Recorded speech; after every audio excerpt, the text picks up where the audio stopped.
ఈరోజు మన స్టూడియోలో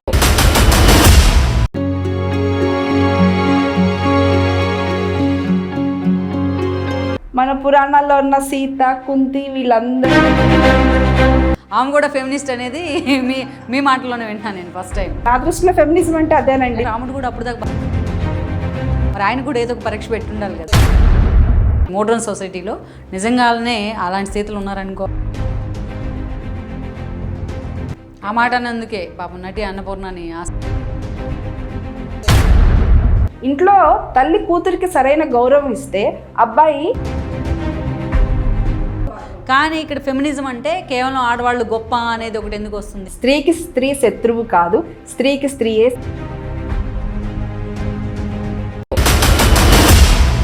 బట్ పేరెంట్స్ ఆ స్థాయిలో ఎందుకు కమాండ్ చేయలేకపోతున్నారు? వాళ్ళకి ఏదైనా కష్టం వచ్చినా ఇంకా ఒక దిశ లాంటి ఇష్యూను, ఇంకా ఇలాంటి ఒక జిజియాబాయి లాగా నేర్పిస్తున్నామా? శివాజీని తీర్చిదిద్దినట్టు మనం ఏం చెయ్యట్లేదు కదా.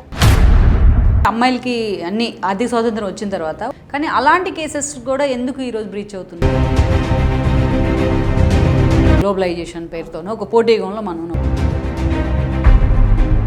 చిన్నప్పుడు మనం పిల్లల్ని తీసుకెళ్ళి డే కేర్లో చేస్తుంటే వాళ్ళు పెద్ద అయినాక మనం వృద్ధాశ్రమంలో జాయిన్ చేయాలి. Then what about dress sense Lavanya గారు?